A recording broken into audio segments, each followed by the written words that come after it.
Guys, what's going on? I hope you guys are well. So, guys, yesterday we had the Paul v Give fight, and KSI came in the ring, and him and Jake Paul had a scuffle. It looks like those two are going to get it on.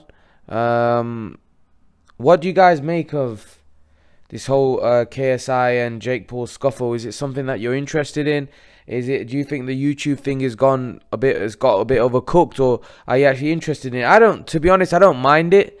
You know, these guys have a huge audience and they bring in new attention to the sport.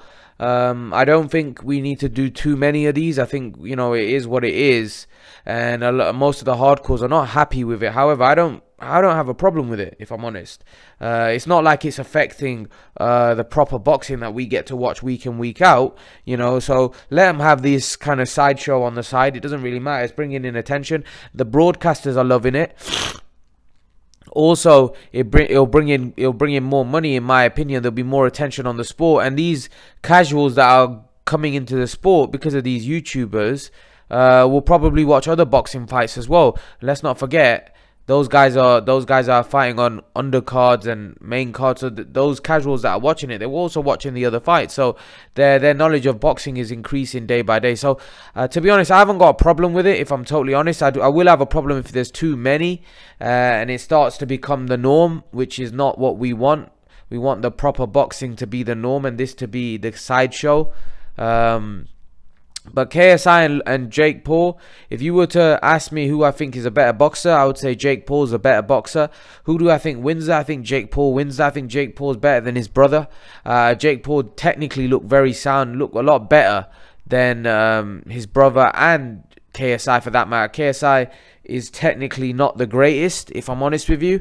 And Jake Paul looks like he can punch. He's technically sound, and I think he beats KSI.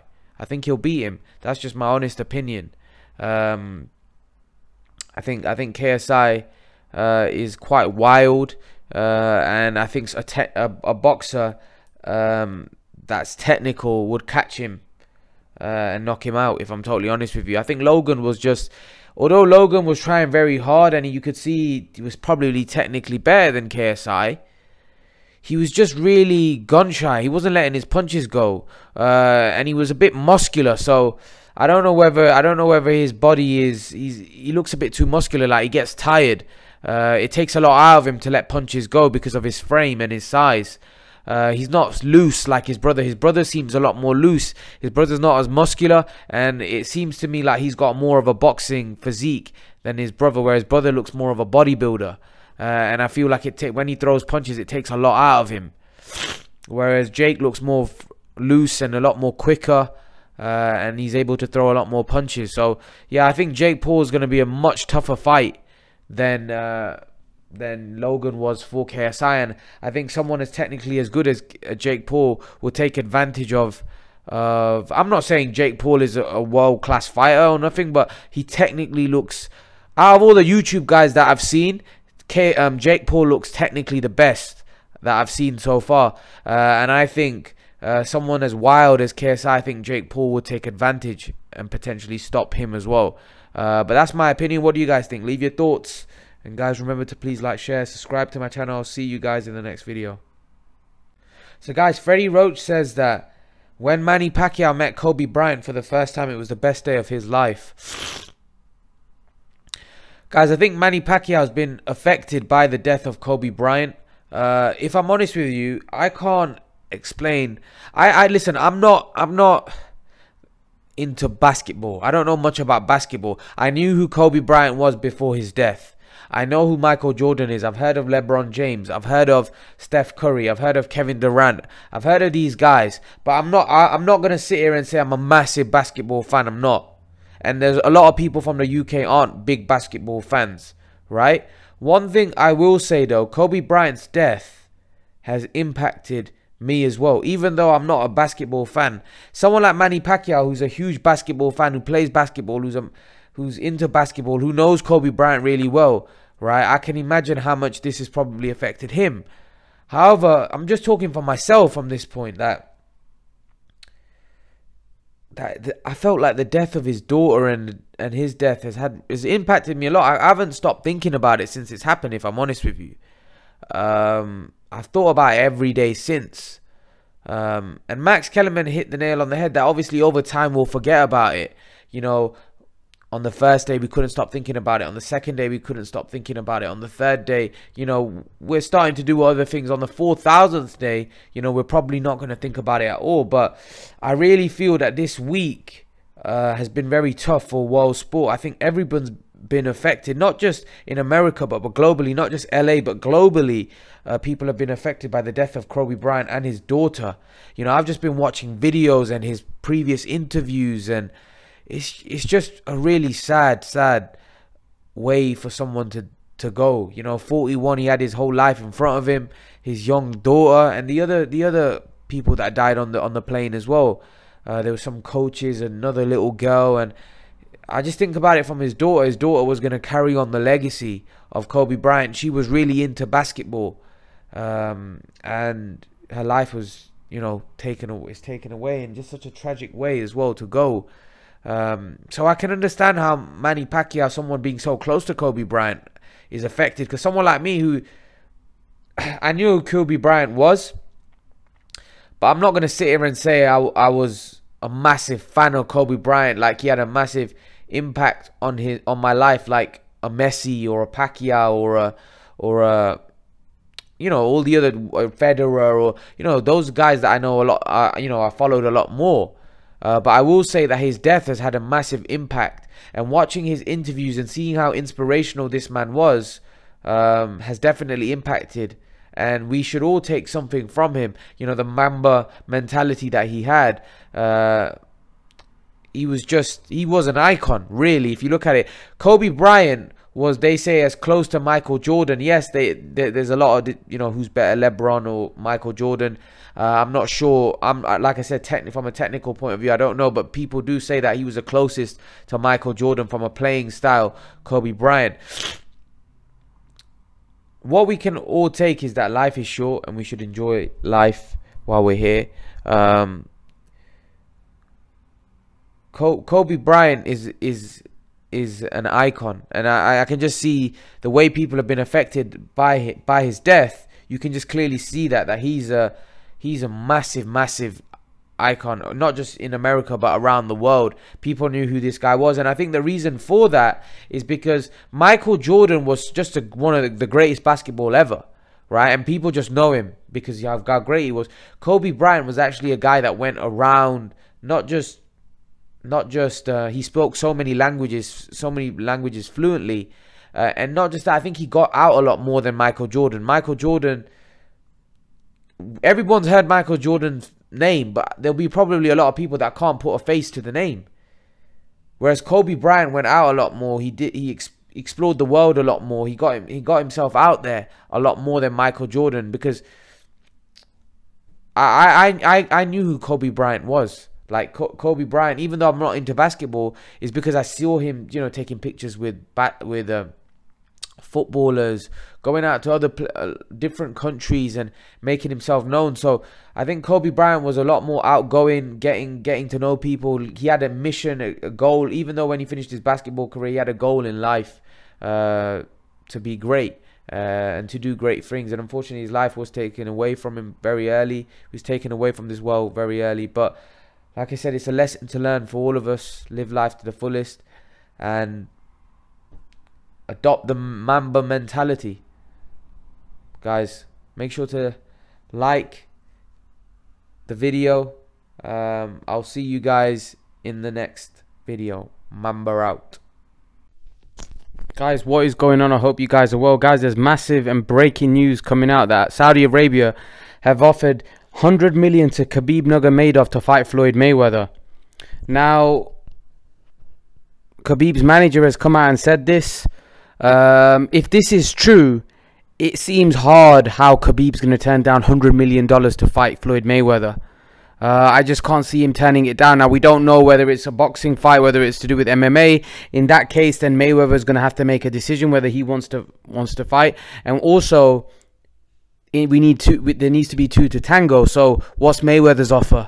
What, you know, Mayweather's got to accept. Also, Khabib may accept, but Mayweather might not accept. The money that they're offering Mayweather has to be sufficient. But I'm pretty sure if they've offered Khabib a fight, right, they must have already tied it up with Mayweather, and surely Mayweather would have a hand, because I heard that the Saudis were going to America to speak to Floyd Mayweather. This is what I heard. This is what I did hear, that, you know, they were going over to speak to Mayweather. So if that's the case, and Mayweather was seen training, we can't make much of that because Mayweather always likes to keep himself fit and in shape. But if this news is true, that Khabib Nurmagomedov has been offered $100 million to fight Floyd Mayweather, it seems hard for Khabib to turn that kind of money down. It'd be silly for him to turn that kind of money down, because we know that he's not making that kind of money in UFC. However, I will say that obviously Dana White's a kind of guy where he's got a contract with all these UFC guys, and he'd have to be involved in some shape, way, or form. But we know now that he's working with Floyd Mayweather. He's already said that, you know, Mayweather's already said that, you know, he's going to be working with Dana White moving forward. So if that is, obviously that kind of makes sense, and it all ties up that this deal's been put together. Khabib Nurmagomedov fighting Floyd Mayweather. A lot of people are going to think it's a joke. I think, you know, we need to kind of make sure that these kind of facades don't go out of control, where they're happening every month or so, because, you know, we've seen this YouTube stuff. Now we're seeing Mayweather McGregor. It's okay. I have no problem with it on that kind of scale. On a Mayweather Khabib scale, where the whole world will probably stop for it, I have no problem. I just don't want to see like every Tom, Dick and Harry doing it, where even small fights are being televised, and you know, when they're not really that big. You know, fair enough, the big fights that are going to create a lot of attention, that's not a problem. Like Khabib Mayweather's massive. I know it's not a competitive fight, and it's a fight where, you know, Mayweather's going to win easily, especially if it's a boxing match. But I don't know. I don't know what to think of it. I don't know what to make of it. You know, these type of fights with Mayweather, I don't know what to make of it. It's a hard one, because on one face, you know the result, and most boxing fans like to see competitive fights. They don't like to see one-sided whoopings. And is it really good paying these guys that kind of money for a non-competitive event? Again, I don't know. It's a bit of a tricky one, because it's rather than a sporting event, it becomes more of a spectacle, more of an entertainment. Whereas all boxing is entertainment, but it just becomes more of a showcase, like more cinema rather than you know, actual sporting event. Because a sporting event is meant to be a competitive sporting event among two, you know, great fighters or two great football teams. In this case, it's one great boxer v a great UFC fighter, but it's two different sports. So I don't know what to make of it. But then, having said that, from a numbers point of view, it's going to do great numbers, because there's, you know, both Khabib and Mayweather are huge stars. So it's going to do great numbers when you put them two together. But it's like putting a badminton player against a tennis player in a tennis arena and expecting the badminton player to beat the tennis player in his environment. It's just not going to happen. So again, I can see both sides of the coin. But again, I like to see competitive sport. This isn't a competitive event. And it's a tricky one, because on one hand, I do a YouTube channel. For me, the views will be great. But on the second hand, being a hardcore boxing fan, I don't know whether it's a competitive event. It's not. I know it's not a competitive event. But leave your thoughts. Let me know what you think about it, and I'll see you guys in the next video. So guys, I was asked that if Manny Pacquiao was to fight Errol Spence now, what would I make of it, and who do I think would win? Guys, you know what? I'll be perfectly honest with you. I thought before the accident, for me, Errol was a favourite in the fight. He was quite a big favourite, actually. I thought Manny could win the fight, but I thought he was quite a significant favourite, and I thought Errol would beat him, if I'm totally honest. And I mentioned this before. However, now after the accident, right, Manny needs to take that fight right now. Or when I mean right now, I mean in the summer, or have force Errol Spence into the fight. We don't know how good Errol Spence is going to look, but if I'm totally honest, I favour Manny Pacquiao now in that fight. And actually, after the Sean Porter fight, I will say this, after the Sean Porter fight, I felt, although Manny has a completely different style to Sean Porter, and we can't really judge because, as we know, styles make fights, I kind of saw that, yeah, although styles make fights, I don't know whether Errol Spence's punching power is that much. I think he can punch, but I don't think he's that big a puncher that we first initially thought. You know, and we saw that in the Porter fight. We also saw that in the Brook fight, where Brook ate his punches. So I think Manny, again, he's got a great chin. I think Manny's got a great work rate, and I think he can outbox. I mean, not necessarily outbox. I believe he can outwork Errol Spence. I think what Errol Spence showed in the fight against Porter and the other fights against Kell Brook, that Errol Spence has got good whiskers, he's got a good chin. So it's not going to be easy for Manny to knock out someone like Errol Spence. Errol Spence is very sturdy, very, very tough, but he can definitely outwork him. And I think I would favor Manny now. I think Manny's speed would cause him a lot of trouble. I think Manny needs to be active. He needs to move his feet. He needs to use his feet in the fight. And if he does that, I think he has a very good chance of beating Errol Spence. I think the accident has not helped Errol Spence at all. I think not just the fact that he's obviously going to have to overcome his physical injuries that he suffered, but mentally he's going to have to overcome a lot as well. You know, because when you suffer something so tragic in your life, which almost took away his life, there's mental barriers that you've got to overcome, right? Is he going to be the same man?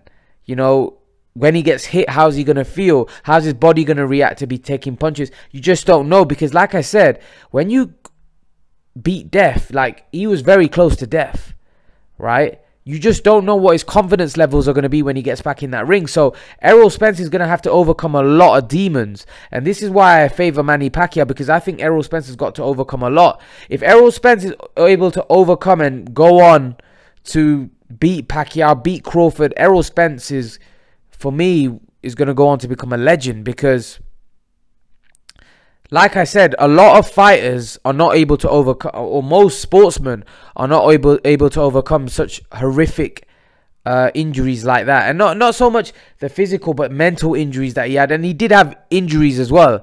You know, those scarrings that you have mentally and physically from that accident, because that was a horrific accident. And even months after, he didn't speak to the media. That again showed how severe the situation was. And even when we heard him speak for the first time, right, he didn't sound too great. So you can imagine what kind of state he was. And even now, he's not doing much media. If we're honest, he only gave one interview, right, since the accident, and he didn't sound great in that interview. So you can imagine how bad that accident was. Yes, we know he's training, but yet he's still not giving interviews. So again, I think this is the best time for Manny to pounce, and potentially, if he can get a fight with Errol at the end of the year or summer, I think the quicker that Manny can make that fight, I think the better for him. However, the only problem is I don't want Manny to fight Errol Spence and then go into a fight with Terence Crawford for the undisputed. I'd prefer them two to fight it out and the winner fights Manny, because I don't think Manny really cares whoever he faces. I think he knows that either one's going to be a tough fight, right? So I think he should let them two fight it out and fight the winner for the undisputed mantle, because firstly, Manny's old, you're right. You don't want to kill himself by fighting both killers like that. Let both of them fight it out, batter each other, and then fight the winner. That's what I think should happen. But let's see. But I do think he can beat Errol Spence now, if I'm totally honest with you. I'd favor him. But leave your thoughts. Let me know what you think, guys. And guys, remember to please like, share, and subscribe to my channel. I'll see you guys in the next video. So guys, some of you have pointed out to me that you feel John Casimero is a better fighter than Nonito Donaire. And I want to correct a lot of you with this opinion. Listen, I respect that John Casimero is a good fighter. But he's not better than Nonito Donaire. I guarantee you that Nonito Donaire, even at age 38, will knock out John Casimero cold.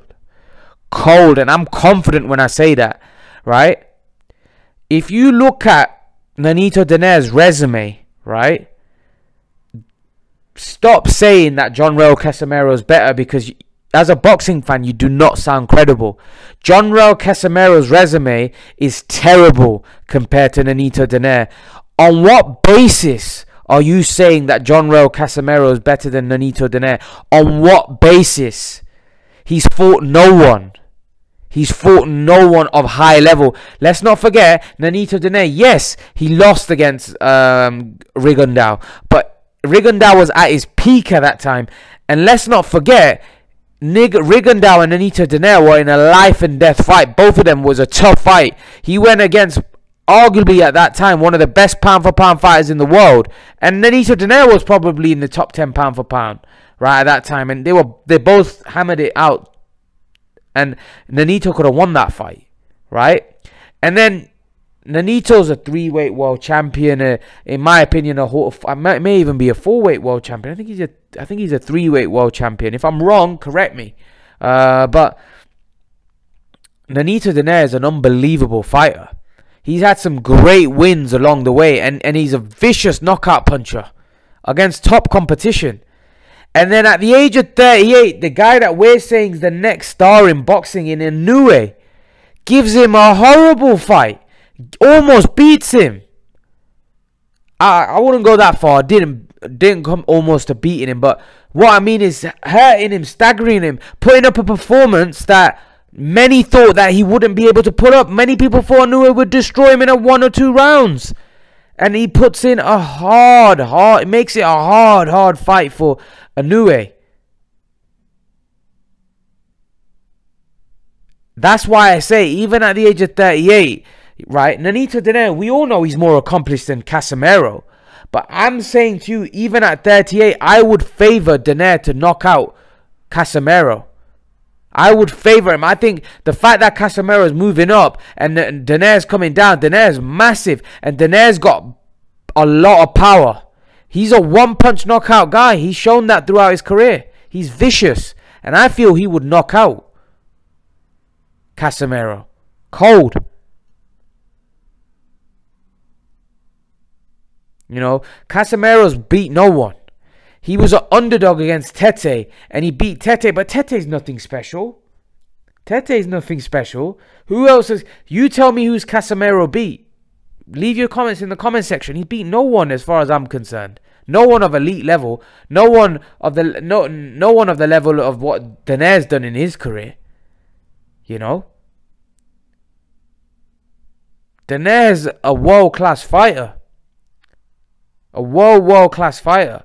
Casimero's a kid compared to Donaire. And not just that, he hasn't got anywhere near the accolades of what, you know, Donaire has. And not just that, if Inoue destroys Casimero, which is expected, a lot of people do expect him to beat Casimero quite comfortably. You know, it's going to be a long road back for Casimero. You know? So, again, for me, even if Casimero beats Inoue, he's got to do a lot more, you know, for him to establish himself. This is what I'm trying to say to you. Donaire's done a lot in the game. So, I'm not going to be deluded and say, well, Casimero's better than Donaire. On what basis? Donaire's an established Hall of Famer. He's an established champion. You know, Casimero isn't established. He's just getting his foot in the door. You know, Donaire's been there and done that. He's a Hall of Famer as far as I'm concerned. So, I think the comparisons are ridiculous and too premature. You know, Casimero's not done enough in the game yet. But that's my take on it. Leave your thoughts, guys. And guys, remember to please like, share, subscribe to my channel. I'll see you guys in the next video. Guys, I want to address this this situation that I wanted to address for a long time about Canelo, when Canelo fought Amir Khan. Guys, I think that was a big mistake from Amir Khan taking the Canelo fight at that point. And here's why I think it was a massive mistake. You know, Amir Khan, when he was young and he got knocked out to Bradis Prescott, he managed to bounce back very quickly because he was young, he was energetic, And I think it was just one of those fights. He got caught, he got clipped, and he got hurt, he got knocked out. He managed to bounce back, fought Salita, fought Barrera, beat Barrera, and his confidence came back, and he was world champion very quickly after that. He then, later in his career, suffered a loss against Lamont Peterson. I don't think Amir Khan's confidence was knocked when he lost to Lamont Peterson, because I think he thought he won. And I think when he fought Danny Garcia, he was meant to fight Lamont Peterson again. Lamont Peterson failed a drugs test. Then he fought Danny Garcia. And as you can see, when he fought Danny Garcia, you could clearly see in that fight that his confidence wasn't knocked. He was actually fighting very well and got clipped. The Danny Garcia defeat definitely hurt Amir Khan's confidence. And I think it took him a while to build up that confidence, but I felt like he got back to where he was when he was world champion. He decided to fight Canelo Alvarez. Fought Canelo. I think it was a big mistake. Virgil Hunter said at that time, or said while he was taking the Crawford fight, I think he said that I think the Canelo fight was a very wrong fight for him to take, because Amir Khan was getting his confidence back, and he goes, I think he was ready for a Danny rematch, he was ready for a Sean Porter fight, and I actually think at that time he had a great chance of beating those guys. I think the way he fought against Canelo, right, clearly showed his confidence was back. The way he was boxing, he was brilliant, and I felt if that same Amir Khan was in the ring with Danny Garcia, he would have beaten Danny Garcia. Because that Amir Khan was high on confidence. That was the old Amir Khan. After he was knocked out to Canelo, I felt like that was his career done there. Because he then was out of the ring for 2 years, coming back from a horrific knockout like that, and then taking 2 years out. He was rusty. He managed to fight Phil LaGreco, but we saw in the Vargas fight that Amir Khan was a shadow of himself, and in the Crawford fight we could clearly see that he was a shadow of himself.